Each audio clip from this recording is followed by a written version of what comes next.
BJP और RSS वालों से कान पकड़ के जाति आधारित गणना करा लेंगे और इनको कान पकड़ के उठक बैठक भी करवाएंगे।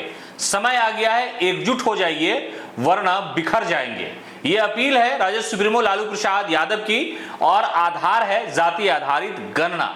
राजनीति में इन दिनों सबसे ज्यादा चर्चा इसी बात की है कि केंद्र में रहने वाली सरकार जाति आधारित गणना कराने से क्यों पीछे हट रही है। जिस बिहार ने इतिहास रचा और तेजस्वी यादव और मुख्यमंत्री नीतीश कुमार की जब सरकार थी, उस वक्त बिहार में जाति आधारित गणना करा करके सियासत की एक नजीर, एक मिसाल जो है वो पेश कर दी गई। उसके बाद से ही पूरे भारत में ये आवाज उठने लगी और खास तौर से राष्ट्रीय जनता दल और कांग्रेस के जो नेता है राहुल गांधी, उन्होंने बाकायदा इस बात को कहना शुरू किया और जगह जगह जाकर के लोगों को कहा कि जिस देश में कुत्ता, बिल्ली और भेड़िए की गिनती हो सकती है, वहां इंसानों को क्यों ना गिना जाए, क्यों ना यह पता किया जाए कि किस जात के लोग किस इलाके में रहते हैं, उनकी शैक्षणिक स्थिति क्या है, उनकी वित्तीय स्थिति क्या है, नौकरी में उनकी स्थिति की क्या है। अब राजद सुप्रीमो लालू प्रसाद यादव ने इन्हीं सारे मुद्दों को लेकर के बड़े सलीके से बात कही है। उन्होंने कहा है कि हम इतना मजबूर करेंगे कि इन्हें जाति आधारित जनगणना करवानी ही पड़ेगी।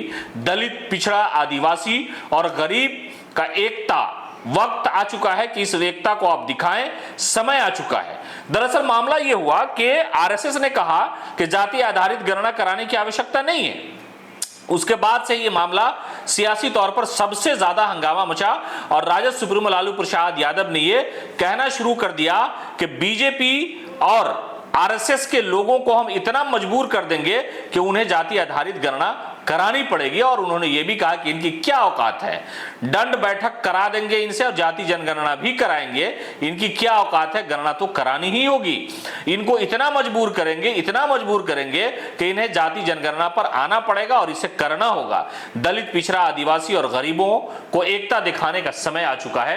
राजद सुप्रीमो लालू प्रसाद यादव ने यह अपील की है और एक तरह से कहा जाए कि बिहार की सियासत और केंद्र की सियासत में लालू प्रसाद यादव की इस बयान के बाद बड़ी चर्चाएं होने लगी है और उन्होंने बीजेपी और आरएसएस को खुले तौर पर चैलेंज किया है और कहा कि आपकी कोई औकात नहीं है। औकात तो दिखाएंगे इस देश के जो दलित हैं, जो पिछड़े हैं, वो दिखाएंगे। इसलिए कि जाति आधारित गणना भारत में होनी चाहिए और लालू यादव ने यह प्रण लिया है कि हम जनगणना करा के रहेंगे, मजबूर इतना कर देंगे कि जात की गिनती करनी पड़ेगी। पनोरमा ग्रुप, जो सोचता है वो करता है।